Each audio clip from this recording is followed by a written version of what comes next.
In this same government, it's obvious that a game of Teddy Picker was played with the ministerial positions. Naji went through the cracks. They never found anything wrong with him. The DSS never found anything wrong with him. He passed through the system.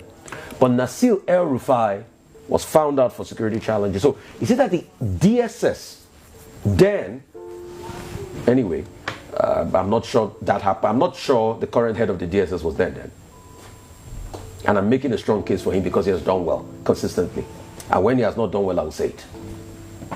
So is it that the DSS then could not detect forgery, could not detect skewed narrative in the certificates, and they allowed Unaji pass, but all of a sudden they were so quick to detect everything in El Rufai? And secondly, I know the case is in court already, but who is now going to institute the case for forgery? Because it's a very grievous offense. And that's it.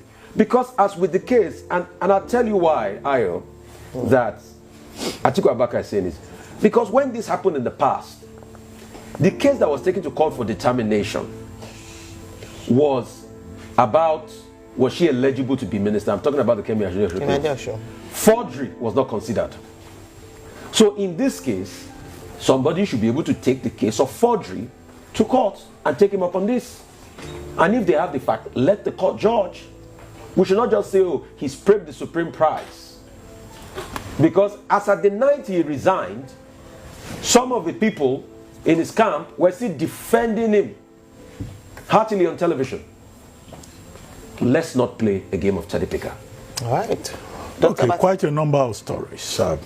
If I can run through them very quickly.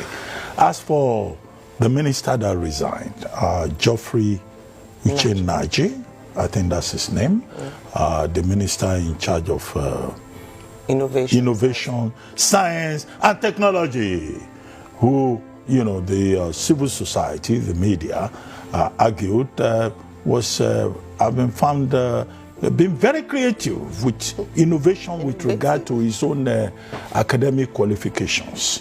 And now you have civil society saying, look, it's not enough. And this includes the Nigerian Bar Association. Afam Osigwe SAN has said, no, this is not something that we should be swept under the carpet. However, Afam Osigwe SAN made the point that, look, there should be proper investigation. And that the proper body to do that is the police. Let them, in fact, first of all, establish a case against them. To wit, did he attend University of Nigeria, Nsukka? Did he go back to write the receipt exam that he was supposed to write? Did he pass or fail it? Did he collect a certificate? Now, University of Nigeria and Nsukka, we were saying yesterday, you know, has behaved in this manner, in a very embarrassing manner.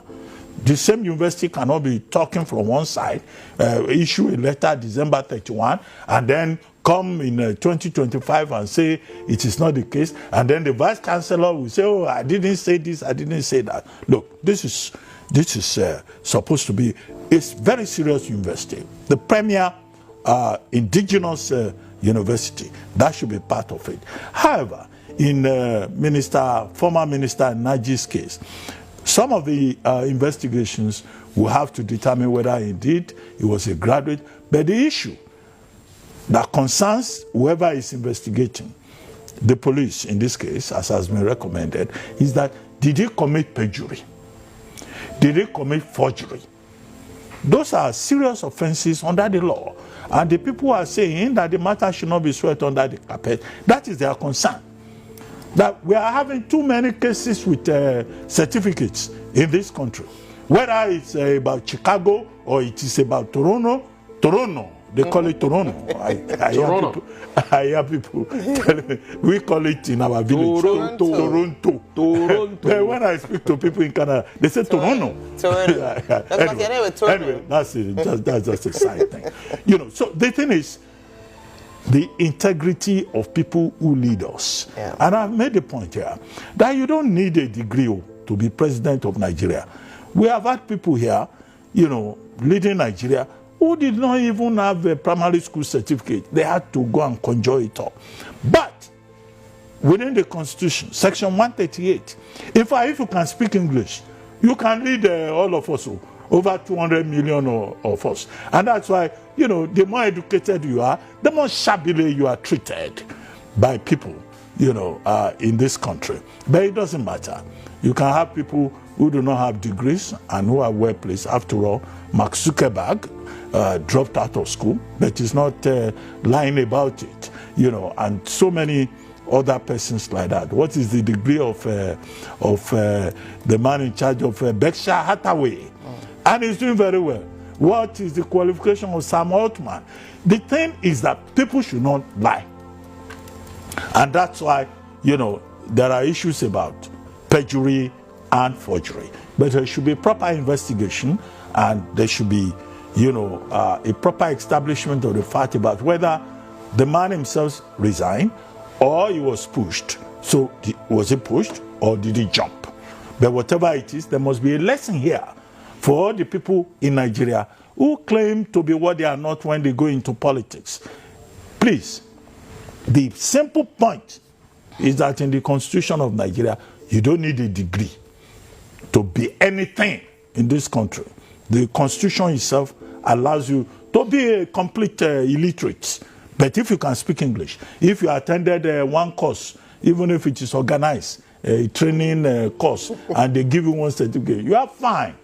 But you will have the people of Nigeria to deal with in terms of how you govern them or you lead them. So leadership recruitment process, in my view, should be the major focus area. As for former minister in Nigeria, yes, the police can do their work, but this is Nigeria. You know, if you push it further, they will say, after all, he has resigned. People should leave him alone. It is youthful exuberance that caused this. Do you even know whether he passed the receipt and one man from another ethnic group was victimizing him? But whatever it is, it's just about the key thing for me, about lessons to be learned.